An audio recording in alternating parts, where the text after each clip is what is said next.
প্রথমে চুলায় পাত্র বসিয়ে পরিমাণ মতো তেল দিয়ে তেলটা কিছুটা গরম হয়ে আসলে এখানে আমি হাফ চা চামচের মতো গোটা জিরা দিয়ে দিচ্ছি।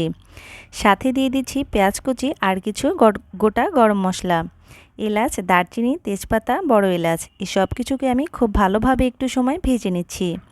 দেখুন ঠিক এ পর্যায়ে এখানে আমি কিছুটা পানি অ্যাড করে দিচ্ছি। পানিটা দিয়েও সব কিছু খুব ভালোভাবে নেড়েচেড়ে মিশিয়ে নিচ্ছি।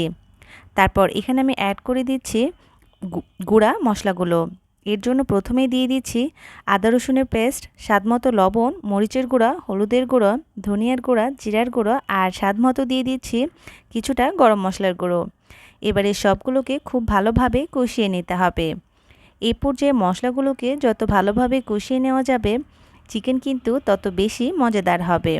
দেখুন সব কিছু খুব ভালোভাবে কষিয়ে নেওয়া হয়ে গেছে আর উপর থেকে কিন্তু তেলটাও ভেসে উঠেছে। ঠিক এ পর্যায়ে এখানে আমি কেটে রাখা চিকেনগুলো দিয়ে দিচ্ছি। চিকেনগুলোকে আমি আগে থেকে ধুয়ে পানি ঝরিয়ে রেখেছিলাম।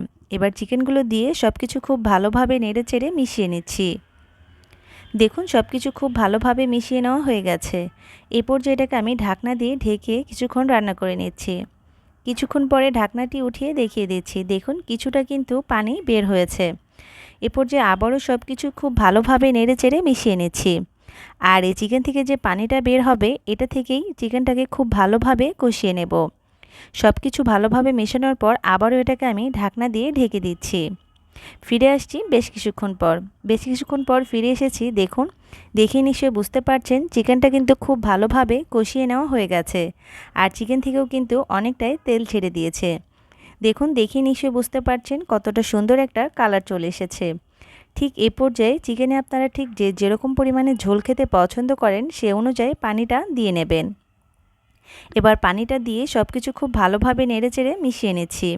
আর এই পর্যায়ে একটি বলক উঠে আসলেই কিন্তু একদম পারফেক্টভাবে একটা চিকেন রান্না হয়ে যাবে। দেখে নিশ্চয়ই বুঝতে পারছেন কতটা লোভনীয় হয়েছে। আর ঠিক এই পর্যায়ে আসলে এখানে আমি অ্যাড করে দিচ্ছি 1 চা চামচ ভাজা জিরার গুঁড়ো। অবশ্যই কিন্তু ভাজা জিরার গুঁড়োটি অ্যাড করবেন। এতে করে কিন্তু চিকেনের টেস্ট আরও দ্বিগুণ বেড়ে যাবে। ভাজা জিরার গুঁড়োটা দিয়েও সব কিছু খুব ভালোভাবে মিশিয়ে নিচ্ছি। আর তাহলেই তৈরি হয়ে গেছে ভীষণ মজাদার এবং লোভনীয় চিকেন রান্নাটা। আশা করছি রেসিপিটা অনেক ভালো লেগেছে।